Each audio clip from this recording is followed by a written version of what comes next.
Welcome to Jalpa's kitchen.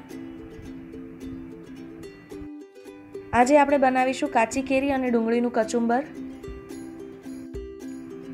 ઉનાળા માટેનું special કહી શકાય તેવું અને કોઈ પણ ડીશ જોડે સર્વ કરી શકીએ તેવું ખટ મીઠું કાચી કેરી અને ડુંગળીનું કચુંબર આજે બનાવવાના છીએ। જેના માટે જોઈશે 1 નંગ ડુંગળી, 1 નંગ કાચી કેરી, બંનેની મેં છાલ નીકાળી લીધી છે,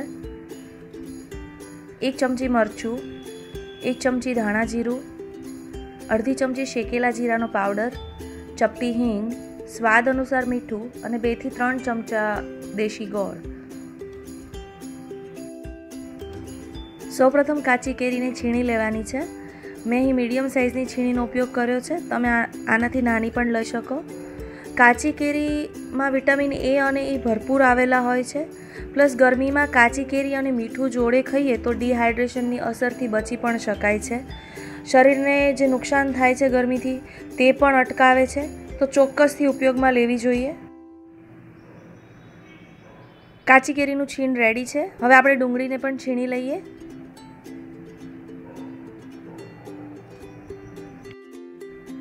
કાચી કેરી અને ડુંગળી જોડે ખાવાથી ઉનાળામાં લૂ પણ નથી લાગતી, તો તમારે દરરોજ આ બંનેનો ઉપયોગ તમારા ભોજનમાં કરવો જ જોઈએ। પ્લસ આપણે દેશી ગોળ યુઝ કર્યો છે જે ખૂબ એનર્જી આપે છે। ડુંગળીનું છીણ રેડી થઈ ગયું છે, તેને કેરીના છીણમાં એડ કરી લઈએ। કાચી કેરી ખાવાથી હોર્મોન્સ પણ બેલેન્સ થાય છે અને આ કચુંબર ખૂબ ઝડપથી બની જાય છે। તમે શાક અને અથાણામાં બંનેમાં સર્વ કરી શકો તેવો તેનો ટેસ્ટ છે। હવે આપણે તેમાં સ્વાદ અનુસાર મીઠું એડ કરીશું। મેં લગભગ 5 ચમચી જેટલું જ મીઠાનો ઉપયોગ કર્યો છે। ત્યારબાદ હિંગ એડ કરીશું, ધાણા જીરું,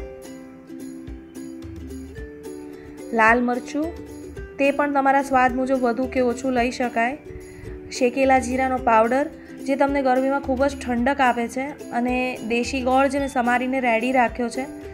હવે આપણે આ બધું મિક્સ કરી લેવાનું છે। આ બધું પ્રોપર મિક્સ કરી લેવાનું છે।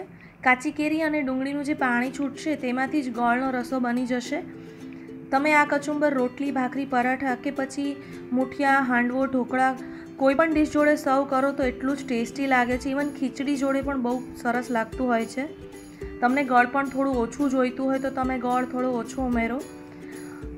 સમરમાં બોડીને શુગરની જરૂર પડતી હોય છે, તો થોડો ગોળ ઉમેરીને લેવાથી બોડીને ચોક્કસ ફાયદો થતો હોય છે। હવે આ હજી 1-8 મિનિટ મિક્સ કરીશું। આ બધું મિક્સ થઈ ગયું છે અને રસો બનવાનું સ્ટાર્ટ થઈ ગયું છે। હવે આપણે તેને એક બાઉલમાં નીકાળી લઈશું। તમે આ કચુંબરને હાથેથી પણ મિક્સ કરશો તો જલ્દીથી મેલ્ટ થઈ જશે। હાથની ગરમી લાગશે તો ગોળ ફટાફટ મેલ્ટ થશે અને રસો બની જશે। જેટલું પડ્યું રહેશે તેમ ધીરે ધીરે તેમાંથી રસો બનતો જાય છે। તમે 3 થી 5 દિવસ સુધી એરટાઇટ કન્ટેનરમાં ફ્રીઝમાં સ્ટોર કરી શકો અને રોજ તાજું બનાવીને પણ લઈ શકાય।